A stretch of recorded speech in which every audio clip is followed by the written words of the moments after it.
नमस्कार, स्वागत है आपका। आप देख रहे हैं द न्यूज़ और मैं रानी गुप्ता आपके साथ। हरियाणा में लोकसभा चुनाव के बाद अब विधानसभा चुनाव की हलचल तेज हो गई है, लेकिन इन सब के बीच में क्या बड़ा झटका कांग्रेस पार्टी को लगने वाला है, क्योंकि धीरे धीरे पार्टी में बगावत के सुर उठने शुरू हो चुके हैं। बता दें, जिसके चलते प्रदेश की राजनीति में बड़े उलटफेर के संकेत सामने आने लगे हैं।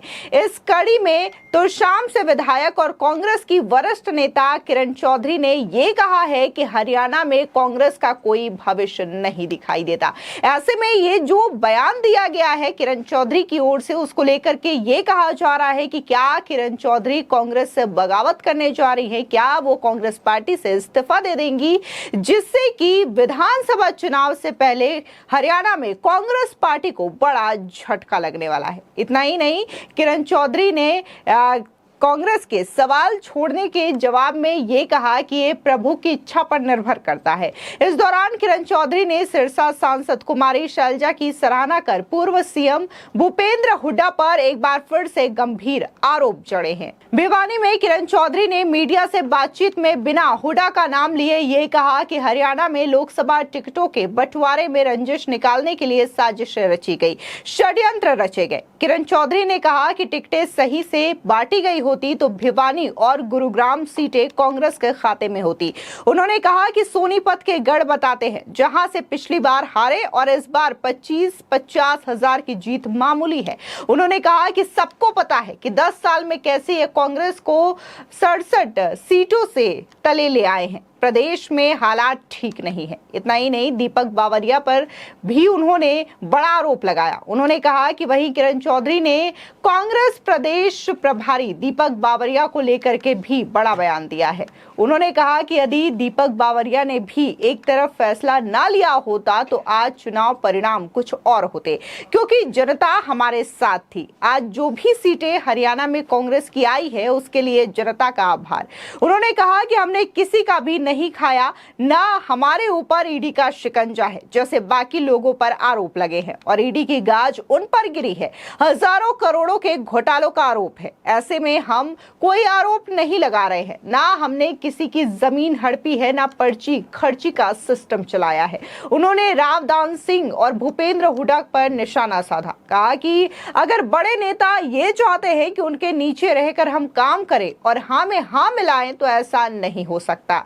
मान सम्मान हर एक आदमी का होता है, हमारे जैसों का मान सम्मान उनके भी ऊपर है और उनके लिए ये कुछ नहीं है। तो सीधे तौर पर कहीं ना कहीं जिस तरीके से किरण चौधरी का ये बयान सामने आया है, उन्होंने न सिर्फ ये कहा कि हरियाणा में कांग्रेस का भविष्य है ही नहीं, बल्कि दूसरी ओर उन्होंने दीपेंद्र हुड्डा पर भी जमकर निशाना साधा। साथ ही ईडी को लेकर के कैसे पर्ची खर्ची का सिस्टम चलता है, इन तमाम चीजों को लेकर के उन्होंने निशाना साधा है। वहीं दूसरी ओर बात करें तो लगातार दिल्ली में पानी की समस्या चरम पर है और इस चीज को लेकर के घमासान मचा हुआ है। आम आदमी पार्टी का आरोप है कि हरियाणा उन्हें पर्याप्त पानी नहीं दे रहा है। आम आदमी पार्टी के इन आरोपों का अब हरियाणा के मुख्यमंत्री नायब सिंह सैनी ने जवाब दिया है। नायब सिंह सैनी ने कहा कि हम दिल्ली सरकार पूरा पानी दे रहे हैं, वे अपने गिरबान में झांके। आम आदमी पार्टी 10 सालों से दिल्ली में है, उन्हें पानी के बंटवारे के बारे में सोचना चाहिए था।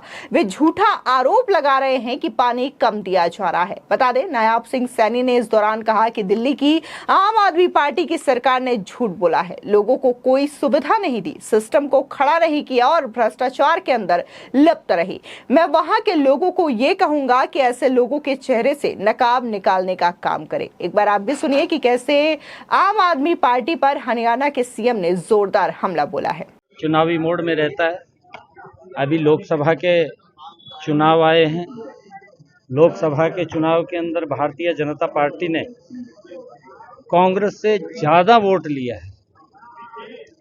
कई बार समीकरण बन जाते हैं, समीकरणों के अंदर हमारी सीटें कम हो गई हैं पिछले 2019 के चुनाव की बाबत, परंतु हमारा कार्यकर्ता मजबूती से और कांग्रेस के उस झूठ को जो लगातार वो फैलाने का काम कर रहा है और झूठ बोल करके लोगों के बीच में वो गुमराह की स्थिति पैदा करता है कि इस प्रकार का भ्रम फैलाया गया कि अगर मोदी जी तीसरी बार प्रधानमंत्री बनेंगे तो संविधान आरक्षण को खत्म कर देंगे। इस प्रकार का झूठ बोल करके उन्होंने वोट लेने का काम किया। परंतु जो मोदी जी ने पिछले 10 वर्षों में काम किए, हम उन कामों के बल के ऊपर लोगों के बीच में जाकर के उस झूठ का पर्दाफाश करने का काम करेंगे। और विधानसभा के चुनाव के अंदर बहुत बड़े मैंडेट से तीसरी बार नरेंद्र मोदी जी के नेतृत्व में हरियाणा में भी भारतीय जनता पार्टी की सरकार है। देखिए, पार्टी के कार्यकर्ता हैं, सभी काम कर रहे हैं। जो भी पार्लियामेंट्री बोर्ड तय करेगा वो आ जाएगा। दिल्ली सरकार कह रही है कि अभी पानी को लेकर काफी हाहाकार मची हुई है, पानी नहीं दे रहा हरियाणा। हम उनको पूरा पानी दे रहे हैं, परंतु मैं ये कहना चाहूँगा कि वो अपने गिरेबान में जाके जो उन्होंने वायदे जनता के साथ किए थे उसकी तरफ तो उनका ध्यान नहीं है।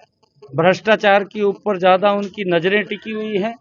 भ्रष्टाचार से नज़रें कम करके लोगों के विकास की सुविधाओं की तरफ उन्होंने नज़र फेरनी चाहिए दिल्ली के अंदर। और जो डिस्ट्रीब्यूशन पानी का है, उन्होंने सोचना चाहिए था कि हम 10 वर्षों से दिल्ली के अंदर वहाँ पर काम कर रहे हैं, उसका डिस्ट्रीब्यूशन ठीक चला जाए, उसकी तरफ तो काम नहीं किया। झूठा आरोप लगा करके कि पानी कम दे रहे हैं। अरे पानी तो जितना हम पहले दे रहे थे उससे सोया पानी देने का काम कर रहे हैं।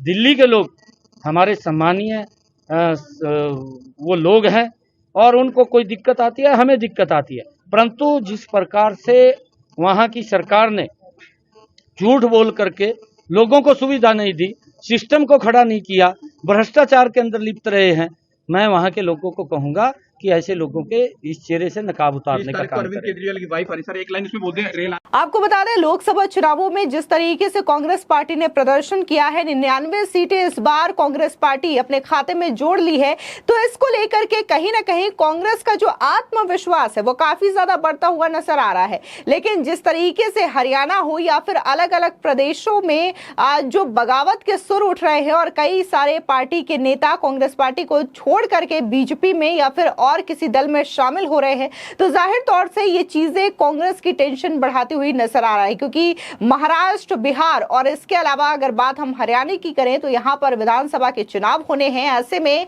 कांग्रेस पार्टी राज्य स्तर पर अपने आप को मजबूत करने की कोशिश कर रही है। अभी हाल ही में जो लोकसभा चुनाव हुए थे, इसमें कई राज्यों में विधानसभा चुनाव भी हुए जिसमें बीजेपी ने एक बार फिर से जीत हासिल की। फिर चाहे हम ओडिशा की बात करें, जहां पर 22 सालों से जो बीजेडी का कब्जा था उसे बीजेपी ने हराया और पहली बार अपने दम पर वहां पर सरकार बनाई। तो ऐसे में ये बीजेपी के लिए एक बड़ी जीत थी। लेकिन यहां पर यह गौर करने वाली बात थी कि देश की सबसे पुरानी पार्टी कांग्रेस पार्टी का सुपड़ा ओडिशा से पूरी तरीके से साफ हो गया। इतना ही नहीं, बात अगर हम अरुणाचल प्रदेश की करें तो यहां पर भी कभी कांग्रेस का काफी ज्यादा बोलबाला था, लेकिन यहां पर भी एक बार फिर से बीजेपी ने अपनी सरकार बनाई। बकायदा बीजेपी ने यहां पर भी अपने दम पर जीत हासिल की और यह भी कांग्रेस के लिए काफी ज्यादा चिंताजनक बात है। क्योंकि अगर हम राज्य स्तर पर देखें तो कांग्रेस धीरे धीरे कमजोर हो रही है और विधानसभा चुनावों में कांग्रेस का जो रिजल्ट है कुछ खास नहीं आ रहा है, जिसकी वजह से